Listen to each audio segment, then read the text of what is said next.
Assalamualaikum warahmatullahi wabarakatuh.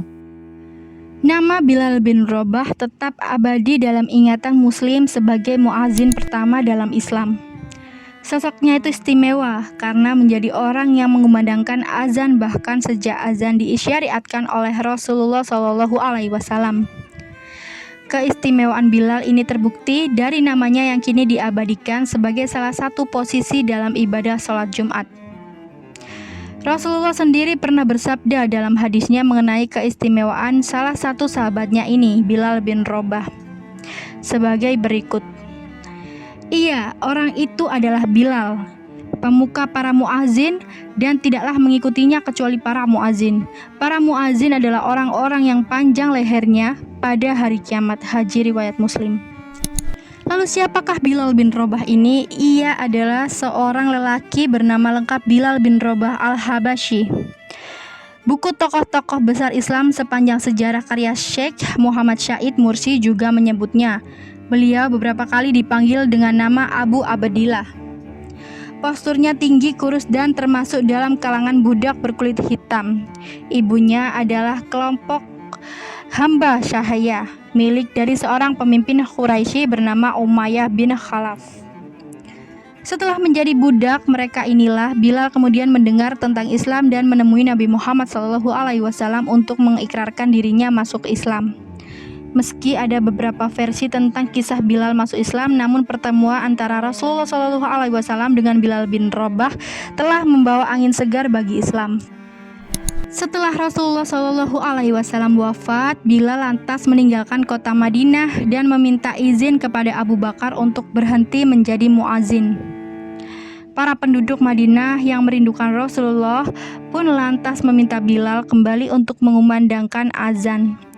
Namun Bilal menolak dengan mata berkaca-kaca bahwa dirinya tidak sanggup untuk mengumandangkan azan kembali seusai Umar bin Khattab menyambangi kediamannya di Syam, kini Suriah, untuk membujuknya.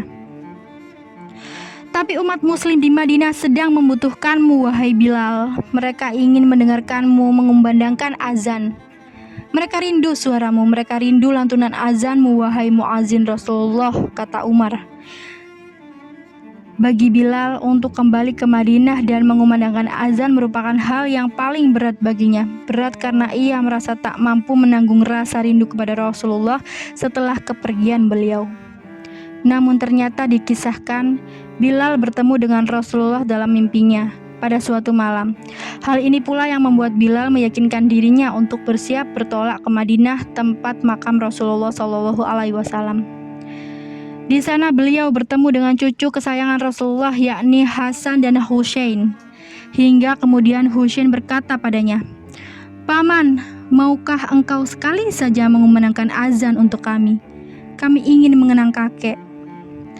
Umar yang berada di tempat yang sama pun turut membujuk Bilal dan menyebut bahwa para sahabat yang lain juga merasakan hal yang sama. Lalu Bilal pun tersadar dan merasa inilah waktunya untuk menumpahkan rasa kerinduan kepada Rasulullah. Suara merdu Bilal kembali mendengar di seantero Madinah. Ketika lafaz Allahu Akbar dikumandangkan oleh Bilal, seluruh Madinah mendadak senyap yang menandakan seluruh aktivitas terhenti. Semua penduduk Madinah terkejut dan merindukan suara yang bertahun-tahun sempat menghilang. Suara ini pula yang mengingatkan mereka kepada sosok Rasulullah SAW dan mengulang momen kebersamaan mereka dengan beliau.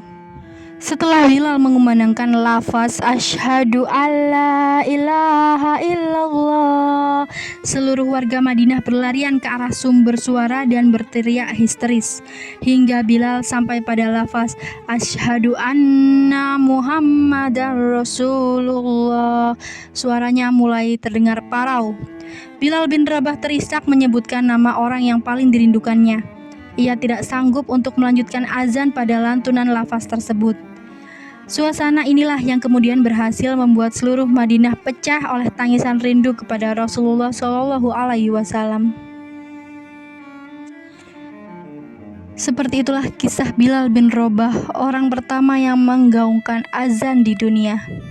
Mari kita hantarkan sholawat kepada Nabi besar Muhammad Rasulullah SAW. Allahumma sholli ala sayyidina Muhammad. Terima kasih sudah menonton video hari ini. Wassalamualaikum warahmatullahi wabarakatuh.